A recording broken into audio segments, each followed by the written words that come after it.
Fox News did some election night exit polls, and I don't think they went how they wanted it to. So here we have a nice screen grab from Fox News. Fox News voter analysis results. You see Jesse Waters on screen there. Voter analysis, national. Changing to a government-run healthcare plan.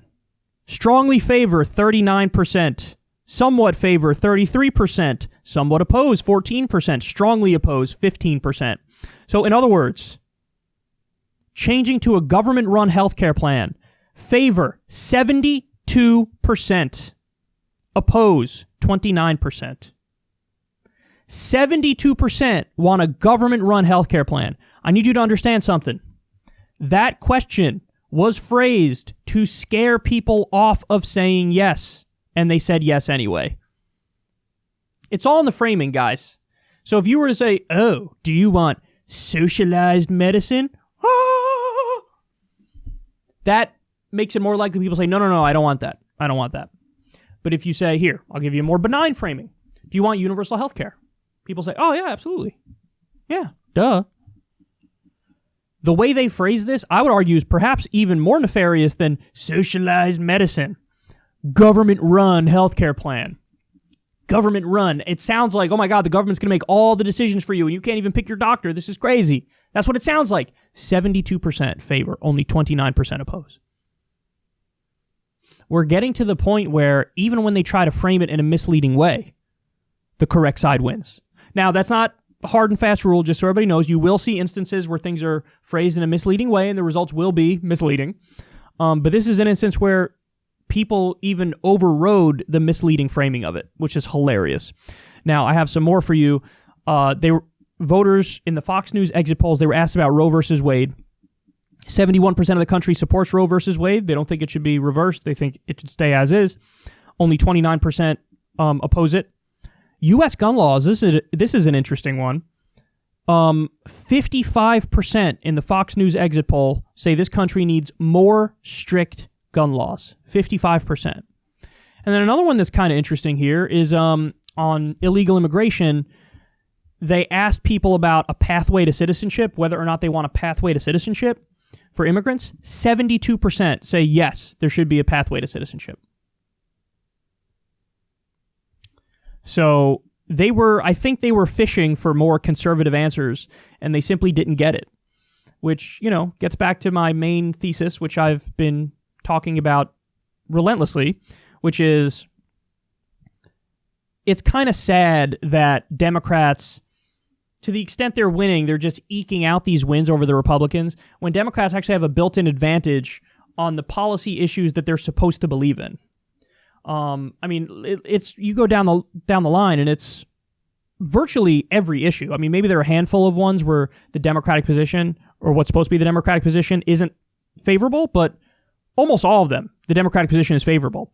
And the fact that, you eke out victories over Donald Trump and the Republicans outperformed in the Senate, the Republicans outperformed in the House, that really is a testament to how pathetic the Democrats are.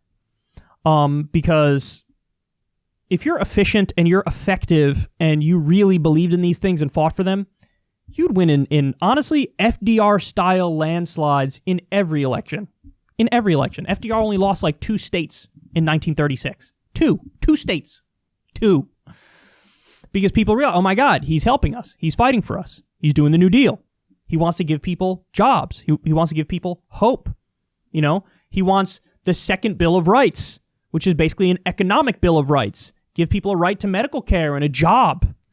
I mean, he was crusading for social democracy and maybe even beyond social democracy. You could make an argument he was a democratic socialist, not just a social democrat.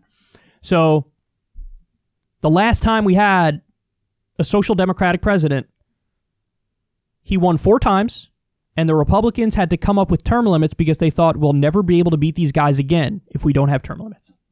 Isn't that something? And they don't want to tell you that history because then you'd be telling the Democrats, no, I want you to stand for something.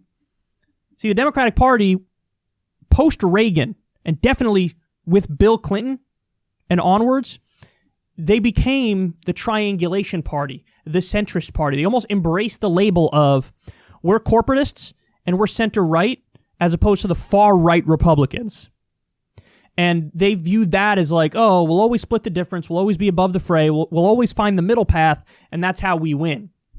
And now it's just a matter, it's institutional in the sense that they take money from the corporations and the billionaires and the donors, and so they feel like they have to represent that philosophy and that ideology. But in terms of what would work better, no, if you went back to your roots, if you went back to being, a labor union party, a workers' party, that's how you win. That's how you win. Because, listen, we had the era of George W. Bush. We had the era of Donald Trump. We had the era of Barack Obama, who was just Bill Clinton 2.0. And people are screaming for change. People want more change. People want to make us like the rest of the developed world and become more of a social democracy. Give people higher wages. Give people paid time off. Give people health care and education, college, wipe the student loan debt slate clean. This is what people want. To the point where even Fox News exit polls, which are framed in a misleading way, still yield the result of, we got to go left. We got to go left. So, I find it so pathetic. And the Democrats, every single election, they have the same takeaway. And I warn you about this in advance. Their takeaway every single election, oh my God, we went too far left. Well, hold on. Every single supporter of Medicare for All won re-election, not just in left districts, in swing districts. The Medicare for All supporters outperformed the polls. So what are you talking about? It was never about the empirical reality. It's ideological for them. So no matter what, they're going to say the same thing. Oh my God, Ilhan Omar, AOC, Rashida Tlaib, evil, bad, terrible, even though they won convincingly, even though Medicare for All is popular. No, oh my God, the far left almost lost the election for Biden. Wait a second. Biden is a moderate Republican, and he underperformed the polls. Worst he should have done was 320 electoral votes. He's going to get like 306. And now you're somehow blaming the left? The exact opposite takeaway is the reasonable takeaway. Oh, he was too far right-wing, and he didn't really believe in anything. His whole election was, I'm not Trump. His whole campaign was, I'm not that guy. And he eked out a victory. So no matter what, they're going to say the same thing, and they're going to move further right. And it's my job and it's your job to correct the record and show everybody the facts. And again, the facts are so overwhelming that even in misleading polls from Fox News, the reality shines through.